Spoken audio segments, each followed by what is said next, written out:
Fable চ্যানেলে আপনাদের স্বাগত। আজ আমরা শুনব এক নারীর অদম্য সংগ্রাম, ত্যাগ আর ভালোবাসার এক অসাধারণ গল্প।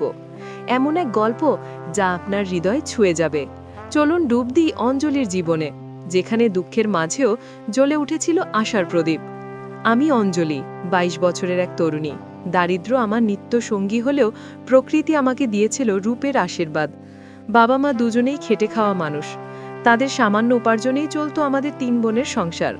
আমি ছিলাম সবার বড়, আর তাই জীবনের কঠিন বাস্তবতাগুলো খুব কাছ থেকে দেখেছিলাম। বয়স হবার সাথে সাথে বাবা আমার বিয়ের জন্য পাত্র দেখা শুরু করলেন। কিছুদিনের মধ্যেই এক মধ্যবিত্ত পরিবারের সাথে আমার বিয়ে ঠিক হয়ে গেল। আমার মন খুশিতে ভরে উঠল। দরিদ্র ঘরের মেয়ে হয়ে যখন ভালো ঘরে বিয়ে হয়, তখন মনে অনেক স্বপ্ন দানা বাঁধে। আমিও তার ব্যতিক্রম ছিলাম না। নানা রকম স্বপ্ন দেখতে শুরু করলাম। আমার শ্বশুরবাড়ির একটি বিশেষ গুণ ছিল, তারা যৌতুকের বিরোধী ছিলেন। বিয়ের জন্য তারা কোনো দাবি করেননি, যা দেখে আমার বাবা মা ভীষণ খুশি হয়েছিলেন, কারণ তাদের পক্ষে যৌতুক দেওয়া সম্ভব ছিল না। আমার কাছে যৌতুক দেবার মতো কিছুই ছিল না, কিন্তু আমার রূপই যেন সব অভাব ঢেকে দিয়েছিল। তাই ছেলের পরিবারও সানন্দে রাজি হয়ে গেল। সম্পর্ক ভালো হওয়ায় 1 মাসের মধ্যেই বাবা আমার বিয়ে ঠিক করে দিলেন, আর আমি চলে এলাম আমার নতুন ঠিকানায়, শ্বশুরবাড়িতে। আমার স্বামীর নাম ছিল বিনোদ, এক সজ্জন আর বিচক্ষণ মানুষ। শ্বশুরবাড়িতে শ্বশুর শাশুড়ি ছাড়াও আমার সমবয়সী এক দেবর ছিল, নাম গৌতম। সে ছিল খুবই বুদ্ধিমান আর শান্ত স্বভাবের। এমন চমৎকার একটি পরিবার পেয়ে যেন আমি আকাশের চাঁদ হাতে পেয়েছিলাম।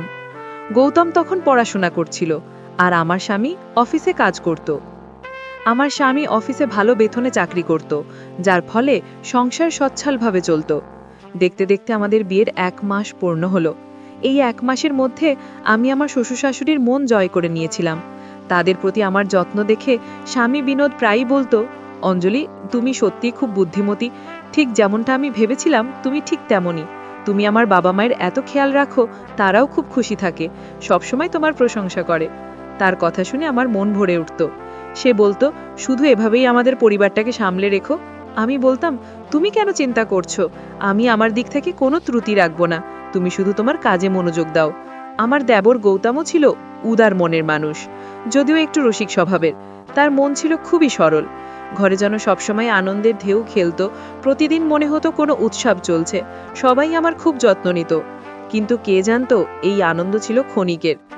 যে ঘরে শুধু হাসি আর আনন্দ ছিল, সেখানে হঠাৎই নেমে এলো ঘোর শোকের ছায়া। আমি কখনো ভাবিনি যে আমার সব স্বপ্ন, সব আশা এভাবে ভেঙে চুরমার হয়ে যাবে। একটি দরিদ্র ঘর থেকে এসে এই সুখের সংসারে পা রেখে আমি কতই না আনন্দিত ছিলাম। কিন্তু নিয়তি আমার সঙ্গে এমন এক নিষ্ঠুর খেলা খেলল যে সবকিছু ওলটপালট হয়ে গেল। একদিন আমার স্বামী বিনোদ কাজের জন্য বেরিয়েছিলেন। পথেই এক মর্মান্তিক সড়ক দুর্ঘটনায় ঘটনাস্থলেই তার মৃত্যু হয়। যখন এই দুঃসংবাদ আমাদের কাছে পৌঁছালো, মনে হলো যেন আমাদের মাথায় আকাশ ভেঙে পড়ল। তখন আমার বয়স মাত্র 22 বছর, আর আমি বিধবা হয়ে গেলাম। আমার বিয়ে হয়েছিল মাত্র 2 মাস আগে। আমি তো তখন আমার স্বামীকে ভালোভাবে চিনেও উঠতে পারিনি। আমার কোনো স্বপ্নই পূরণ হয়নি, কোনো সাধও মেটেনি।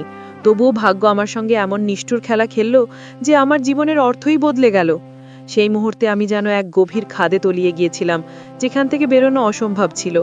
কাঁদতে কাঁদতে আমি দিশেহারা হয়ে বসেছিলাম। তখনই কয়েকজন মহিলা এসে আমার সিঁথির সিঁদুর মুছে দিলেন। আমাকে এমন পোশাকে দেখে আমার শ্বশুর বুক ফাটা আর্তনাদ করে উঠলেন। অনেকেই আমাদের সান্ত্বনা দেওয়ার চেষ্টা করছিলেন, কিন্তু আমার চোখের জল থামছিল না। আমি কাঁদতে কাঁদতে জ্ঞান হারাচ্ছিলাম, কিন্তু এভাবে কতদিন কাঁদব? ধীরে ধীরে চোখের জলও শুকিয়ে এলো। সেই মর্মান্তিক ঘটনার 1 মাস পেরিয়ে গেছে। এই সময়ের মধ্যে আমি লক্ষ্য করলাম আমার শ্বশুর শাশুড়ির আচরণে এক অদ্ভুত পরিবর্তন। তারা আর আগের মতো আমার সঙ্গে কথা বলেন না, যেন তারা আমার কাছে এক অচেনা অনুগান্তুক। আমি আর কী বা করতে পারতাম? আমার তো পুরো জীবনটাই অন্ধকারে তলিয়ে গেছে। স্বামী বেঁচে থাকতে সবাই আমাকে কত সম্মান করত, আর এখন তার চলে যাওয়ার পর সবকিছু যেন উল্টো হয়ে গেছে। একমাত্র দেবরই ছিল যে আমার কষ্টগুলো বুঝত, কিন্তু সেও তো নিরুপায়। আমি আমার ঘরে বসে ভাবছিলাম বাবা মায়ের কাছে ফিরে যাব কিনা, কিন্তু না, আমি তাদের আরও কষ্ট দিতে চাইনি। আমার 2 বোন তখনও কুমারী ছিল। এই অবস্থায় আমি তাদের কাছে ফিরে গেলে তাদের আর্থিক ও মানসিক অবস্থা আরও খারাপ হয়ে যেত, কারণ তাদের কাছে তখন অর্থের বড্ড অভাব ছিল। তাই আমি ভাবলাম, না, আমি আর আমার বাবা মায়ের বোঝা হব না। এখন যাই ঘটুক, আমি এখানেই এই ঘরে থেকে সব কষ্ট সহ্য করব, কারণ আমি এই ঘরের পুত্রবধূ ছিলাম, তাই এই ঘরের ওপর আমারও অধিকার ছিল। আমি তো এই সংকল্প নিয়েই এসেছিলাম যে আমি আমার শ্বশুরবাড়িকে সবসময় সুন্দরভাবে সাজিয়ে রাখব। কিন্তু এখন পরিস্থিতি সম্পূর্ণ ভিন্ন। এখন আমার শাশুড়ি আমাকে প্রায়ই তিরস্কার করতেন। তিনি বলতেন, তুই আমার ছেলেকে খেয়ে ফেললি। যদি তোর সঙ্গে আমার ছেলের বিয়ে না হতো, আজ আমার ছেলে বেঁচে থাকতো। কিন্তু এটা আমারই ভুল ছিল যে আমি আমার ছেলের বিয়ে তোর মতো মেয়ের সঙ্গে দিয়েছিলাম। শাশুড়ির এমন কথা আমার বুকে ছুরির মতো বিঁধত। মনে হতো যেন মরে যাই। শেষ পর্যন্ত আমার কি দোষ ছিল? আমি কি নিজে আমার স্বামীকে কেড়ে নিয়েছি? স্বামীর চলে যাওয়ার বেদনা আমার ভেতরে কতটা ছিল তা আমি প্রকাশ করতে পারতাম না। বাড়ির অবস্থা দিন দিন আরো খারাপ হতে লাগলো। কিন্তু আমার দেবর গৌতম এই কষ্টটা ভালোভাবে বুঝতো। তারপর সে তার পড়াশোনা বন্ধ করে দিল। পড়াশোনা ছেড়ে দিয়ে সে নিজের জন্য চাকরি খুঁজতে শুরু করলো। সে আমাকে বোঝাতো, ভাবি এত চিন্তা করবেন না, বাবা মা তো পুরনো ধ্যান ধারণার মানুষ, তাই এই সব কথা বুঝতে পারছেন না। যেদিন ওরা বুঝতে পারবেন সেদিন আপনাকে কিছুই বলবে না। আমি আমার দেবর গৌতমের কথা মেনে নিতাম, কারণ সে সবসময় আমাকে খুশি দেখতে চাইতো। সে আমার সঙ্গে কখনো খারাপ ব্যবহার করত না, প্রতিদিন আমাকে খুশি করার জন্য নানা কৌশল অবলম্বন করত। কিন্তু আমার ভেতরে যে কষ্ট ছিল সেটা আমি কি করে ভুলতে পারতাম? আমি তখন মাত্র 22 বছরে বিধবা, যখন আমার জীবন ছিল হাসি খুশি আর আনন্দময়। কিন্তু ভাগ্যের এক নিষ্ঠুর পরিহাসে আমার জীবনে নেমে এসেছিল কেবলে দুঃখ। আমাকে এখন যেন বাড়ির কাজের লোক বানিয়ে দেওয়া হয়েছিল, যার ফলে আমার স্বাস্থ্য আরো খারাপ হয়ে যাচ্ছিল। কিছুদিনের মধ্যে আমার দেবর একটি অফিসে চাকরি পেয়ে গেল। সে প্রতিদিন সকালে যেত আর সন্ধ্যায় ফিরত। ফিরে এসে সে কারোর সাথে বিশেষ কথা বলতো না। তারপর শ্বশুর শাশুড়ি ঘুমানোর পর সে আমার ঘরে আসতো। ঘরে এসে আমার সঙ্গে কথা বলতে লাগতো আর চুপি চুপি আমার জন্য কিছু না কিছু খাবার নিয়ে আসতো। সে আমার জন্য খাবার নিয়ে আসতো। আমি বলতাম, গৌতম তুমি আমার জন্য এসব এনো না, মা জানলে আমাদের সম্পর্কে ভুল ধারণা করে ফেলবেন। আমার কথা শুনে সে বলতো, ভাবি আপনি চিন্তা করবেন না, আপনি শুধু নিজের খেয়াল রাখবেন, কারণ আপনি তো একাই বাড়ির সব কাজ করেন আর মায়ের তিরস্কারও সহ্য করেন।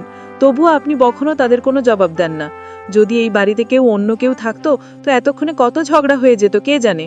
গৌতম আমাকে সব দিক থেকে বোঝানোর চেষ্টা করত। তারপর আমি আর কি করতে পারতাম? ওর কথাগুলো মানতেই হতো, কারণ যে মানুষটা আমার এতটুকু কদর করত তার কদর না করাটা আমার মূল্যবোধের বিরুদ্ধে যেত। সময় এভাবে কাটছিল। প্রতিদিন আমাকে আমার শাশুড়ির কটু কথা শুনতে হচ্ছিল, কিন্তু আমি তাকে কিছু বলতে পারতাম না। আমি জানতাম যদি আমি শাশুড়ির কথার উপর কিছু বলি তাহলে তিনি আমাকে আরো বেশি অপমান করবেন। তাই আমি চুপচাপ তার কথা শুনে নিতাম। রবিবার দিন ছিল। সেদিন আমার দেবর গৌতমের অফিসের ছুটি ছিল। সেদিন আমি বাড়ির সব কাজ শেষ করে আমার ঘরে বসে স্বামীকে নিয়ে ভাবছিলাম। তার স্মৃতিতে আমার চোখ থেকে অশ্রু ঝরছিল। আমি তখন কতটা সুখী ছিলাম, কিন্তু এখন আমার জন্য বাঁচা কঠিন হয়ে গিয়েছিল। ঠিক তখনই আমার দেবর গৌতম আমার ঘরে ঢুকলো। সে আমার চোখে জল দেখে বলল, ভাবি আপনি কেন কাঁদছেন? যে চলে গেছে সে আর ফিরে আসবে না, তাই এখন আর নিজেকে বেশি কষ্ট দেবেন না। যদি এভাবে নিজের ওপর কষ্ট দেন তাহলে আপনার স্বাস্থ্য আরও খারাপ হয়ে যাবে। আমি গৌতমকে বললাম, তুমি আমাকে এত চিন্তা কেন করো? তোমার মা বাবা তো প্রতিদিন আমাকে অপদস্থ করেন, আমি তো আর কি দোষ করলাম? স্বামীর চলে যাওয়ার দুঃখ আমাকেও তো আছে, তাই না? এই কথা তারা বোঝেন না। আমি সবকিছু আমার দেবর গৌতমকে বলছিলাম আর কেঁদে যাচ্ছিলাম।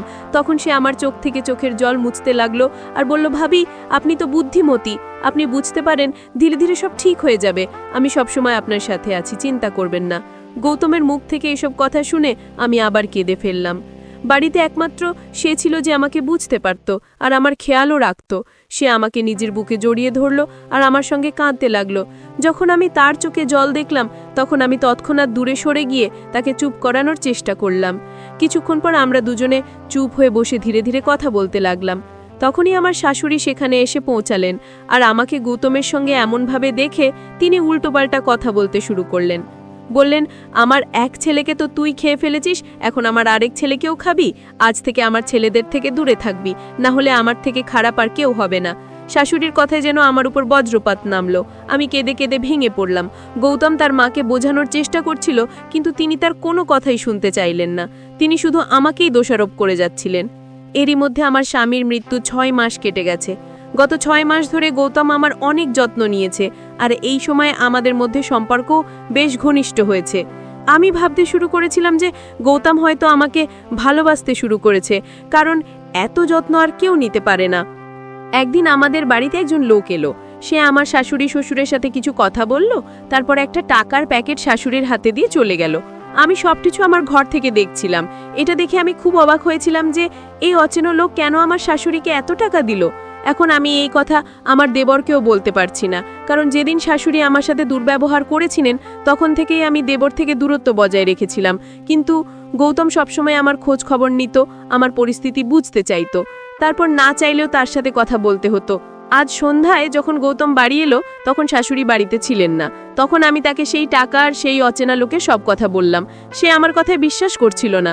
তখন আমি বললাম সে নিজেই তার মায়ের সাথে এই ব্যাপারে কথা বলুক। সে আমার কথা মেনে নিল আর তার মায়ের আগমনের অপেক্ষা করতে লাগলো। একটু পর আমার শাশুড়ি বাড়ি এলেন। যখন সে ঘরে ফিরল তখনই গৌতম এসে জিজ্ঞেস করতে লাগলো, মা, তোমাকে কি কোনো অচেনা লোক টাকা দিয়েছে? মা বলল, হ্যাঁ, কিন্তু সে জিজ্ঞেস করলো, তাহলে তুমি এই কথা কি করে জানলে? গৌতম তার মার কাছে এই ব্যাপারে জানতে চাইলে মা স্পষ্টভাবে অস্বীকার করলেন। তারপর গৌতম তার মার কাছে কসম দিল। তখনই মা বলতে লাগলেন, সেই লোকটা অঞ্জলির সাথে বিয়ে করতে চায়। জানি না কখন আর কিভাবে সে অঞ্জলির কথা জানতে পারল।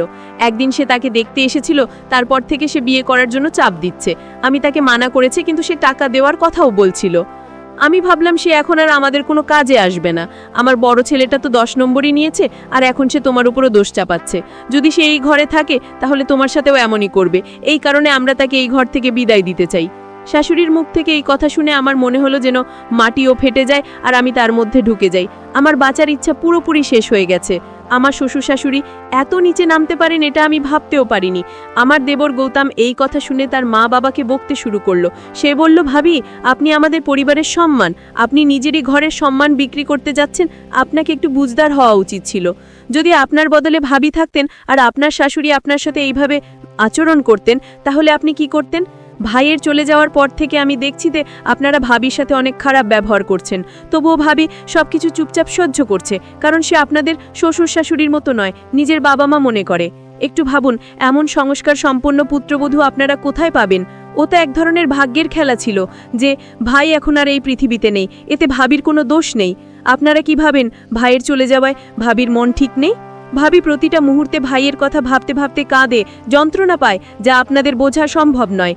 একটু উপরে তাকিয়ে ভাবির দিকে দেখুন, ওর তো বয়স কতটুকুই, আর এত কম বয়সে তাও বিধবা জীবনযাত্রা কাটাচ্ছে। এর চেয়ে বড় দুঃখ ওর জন্য আর কি হতে পারে? বিবরের কথা শুনে আমার শ্বশুর শাশুড়ি দুজনেই দুঃখ পেলেন। তারা বিশ্বাস করলেন যে তারা আমার সাথে অন্যায় করেছেন। তারা আমার কাছে ক্ষমা চাইলেন, কিন্তু আমি এত নির্মম নই যে তাদের ক্ষমা না করি। আমি তাদের ক্ষমা করে দিয়েছি। আমি বলেছি, মা, আপনি আমার মা, আপনার আমার উপর পূর্ণ অধিকার আছে। আমার কথা শুনে তিনি আমাকে জড়িয়ে ধরলেন। তারপর আমার শাশুড়ি আর শ্বশুর ঠিক করলেন আমার বিয়ে গৌতমের সাথে করাবেন। তারা আমার থেকে অনুমতি নিলেন, কিন্তু আমি বললাম একটু সময় দিন ভাবার জন্য। তারপর অনেক ভাবলাম, আমার মধ্যেই অনুভব করলাম যে আমি গৌতমকে ভালোবাসতে শুরু করেছি। তাছাড়া আমার তো এখনো বয়স খুব বেশি নয়, আর এখন থেকে পুরো জীবন বিধবা হয়ে কাটানো খুব কঠিন হয়ে যেত। তাই আমি আমার শাশুড়িকে আমার সম্মতি দিলাম। 2 দিন পরই আমার বিয়ে গৌতমের সঙ্গে হয়ে গেল। হ্যাঁ, আমি আমার প্রথম স্বামীকে কখনো ভুলতে পারি না, কিন্তু যখন আমার কারো সাহায্যের দরকার ছিল তখন সে ছিল না। তখন আমার কাছে আর কোনো বিকল্পও ছিল না। গৌতম একজন ভালো মানুষ ছিল, আর সে সবাইকে অনেক সম্মান করত। এতদিন সে যত যত্ন নিয়েছে তার জন্য আমি কৃতজ্ঞ। আমি খুশি খুশি গৌতমকে নিজের স্বামী হিসেবে মেনে নিয়ে আমার জীবনের এক নতুন শুরু করলাম। বন্ধুরা, কম বয়সে বিধবা হওয়া কত কঠিন সেটা তোমরাও বুঝতে পারো। সমাজ একটা বিধবাকে কেমন চোখে দেখে সেটাও তোমরা বুঝতে পারো। কিন্তু যদি গৌতমের মতো একটা বুদ্ধিমান ছেলে প্রত্যেকটি ঘরে থাকে তাহলে সেই ঘরের মর্যাদা সব সময় টিকে থাকতে পারে। কারণ গৌতম একটা দারুণ কাজ করেছিল। সে সবসময় তার ভাবির জন্য ঢাল হয়ে দাঁড়িয়েছিল, আর শেষ পর্যন্ত তাকে নিজের জীবনের একটা অংশ করে নিয়েছিল। তো বন্ধুরা, আশা করি আপনাদের আমাদের গল্পটা ভালো লেগেছে। গল্প ভালো লাগলে ভিডিওটা লাইক দিন, চ্যানেলে নতুন হলে সাবস্ক্রাইব করে নিন, আর নোটিফিকেশন বেলটা চাপতে ভুলবেন না যাতে পরের আপডেটগুলো সবচেয়ে আগে আপনার কাছে আসে। ধন্যবাদ। ফেবেল চ্যানেলে আবার দেখা হবে নতুন এক গল্প নিয়ে।